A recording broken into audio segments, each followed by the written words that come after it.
Pai, é chegada a hora, santifica-os na verdade, a Tua palavra é a verdade. Olá, meus amados, tudo bem? Vamos hoje continuar a nossa leitura da palavra, Hoje com Marcos, capítulo 3, Evangelho de Marcos, capítulo 3. Uma bênção também esse Evangelho. Amém? Quero destacar alguns pontos aqui para compartilhar com você. O primeiro deles em Marcos 3, de 1 a 5, onde a palavra diz: Noutra ocasião, ele entrou na sinagoga e estava ali um homem com uma das mãos atrofiada. Alguns deles estavam procurando um motivo para acusar Jesus, por isso o observavam atentamente para ver se ele iria curá-lo no sábado. Jesus disse ao homem de mão atrofiada: Levante-se e venha para o meio. Depois Jesus lhe perguntou: O que é permitido fazer no sábado?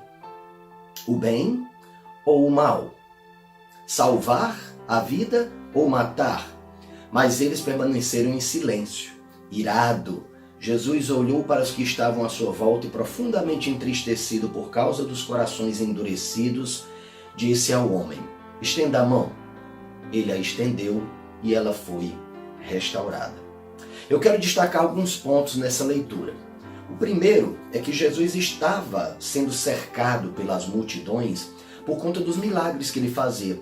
Mas também o cercavam muitos críticos, muitas pessoas que só estavam ali buscando uma oportunidade para criticar Jesus. Os fariseus, os saduceus, os escribas, os doutores da lei, entre eles, muitos estavam ali só para criticar Jesus, só para encontrar um motivo de criticar e de condenar.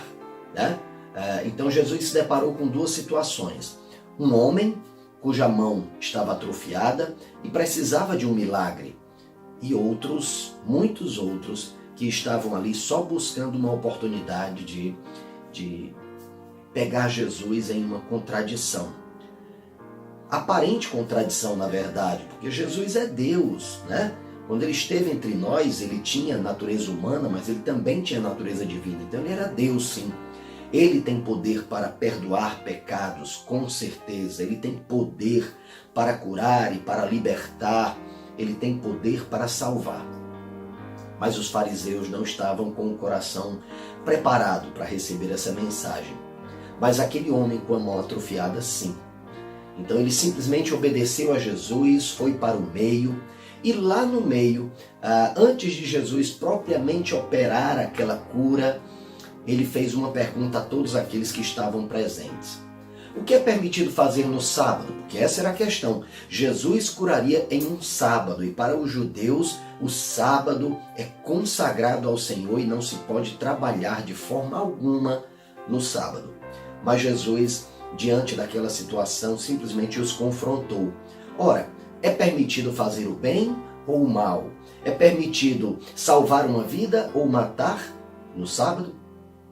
Então ele estava simplesmente confrontando aqueles homens. Evidentemente que eles não responderiam, claro. Evidentemente que eles não responderiam se uma coisa ou outra, porque senão eles estariam também se expondo. E isso eles não queriam. Eles queriam expor Jesus, eles queriam criticar Jesus. Então Jesus apenas falou aquilo e se irou contra aqueles homens. E o que foi essa ira de Jesus?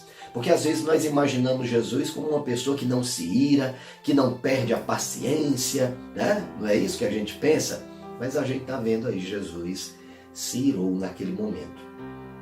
Jesus tinha emoções também, Da mesma forma que nós temos emoções. Mas as emoções de Jesus também eram guiadas, também eram dirigidas por Deus. Então ele se irou contra aquela situação da mesma forma que Deus se ira. Ele se irou porque aqueles homens estavam mais dispostos a criticá-lo do que a receber a sua salvação. E afinal foi para isso que ele esteve entre nós, para nos salvar. Jesus, ao mesmo tempo que se irou, logo depois se compadeceu da situação, ficou entristecido com a situação daqueles homens que estavam com o coração endurecido. Então Jesus, ao mesmo tempo que se irou com a situação, se entristeceu, com o coração entristecido, com o coração endurecido daqueles homens, né? E curou o homem, né? Ele chamou o homem ali para aquele momento e o homem teve a sua mão restaurada. Então a mensagem aqui em Marcos é justamente para que nós vigiemos também as nossas atitudes, que nós tenhamos a humildade, que nós tenhamos realmente a sensibilidade de perceber o agir de Jesus, apesar das circunstâncias, apesar de nos parecer estranho. Jesus cura, Jesus cura. É importante que você perceba isso. Quero também destacar Marcos, capítulo 3, versículos 20 e 21, que diz o seguinte: então Jesus entrou numa casa e novamente reuniu-se ali uma multidão, de modo que ele e os seus discípulos não conseguiam nem comer. Quando seus familiares ouviram falar disso, saíram para apoderar-se dele, pois diziam, ele está fora de si. Continua mais para frente em Marcos 3, 31, o entendimento sobre esses versículos. Então chegaram a mãe e os irmãos de Jesus, ficando do lado de fora, mandaram alguém chamá-lo. Havia muita gente assentada ao seu redor e lhe disseram, tua mãe e teus irmãos estão lá fora e te procuram. Quem é minha mãe? Quem são meus irmãos? Perguntou ele. Então olhou para os que estavam assentados ao seu redor e disse, aqui estão minha mãe e meus irmãos. Quem faz a vontade de Deus, esse é meu irmão, minha mãe e minha irmã. Então, queridos, o que Jesus fez nesse momento, muitos de nós estranhamos esse momento de Jesus. Poxa, Jesus desonrou a mãe dele, né? E os irmãos, desonrou a família dele. E o que eu posso te dizer claramente, querido, é que não foi essa a intenção de Jesus, né? Mas eu quero te lembrar que a mãe e os irmãos de Jesus foram buscá-lo também com um pensamento errado a respeito dele.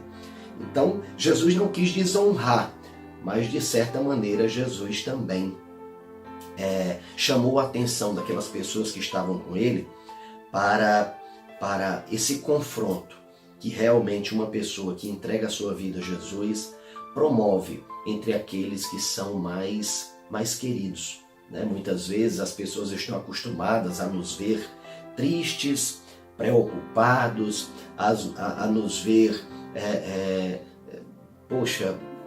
procurando resolver todas as circunstâncias na força do braço. As pessoas estão acostumadas a nos ver vivendo apenas para nós mesmos, e quando existe uma grande mudança nas nossas vidas e nós passamos a viver para Cristo, e nós não vivemos mais tristes, e nós agora temos fé, e agora nós temos ousadia, e agora nós temos fervor, as pessoas acham que nós enlouquecemos, não é assim? Então aconteceu também com a família de Jesus, né? Jesus estava curando muitas pessoas, expulsando demônios, pregando a palavra, e era tanta gente procurando por eles que eles não conseguiam nem comer. E a família de Jesus, claro, preocupada com ele, disseram, olha, será que Jesus enlouqueceu? Que loucura é essa? Que histeria é essa? Para que isso? Não tem necessidade disso tudo, né? Então, naquele momento, realmente a família de Jesus não compreendeu o propósito da vida dele.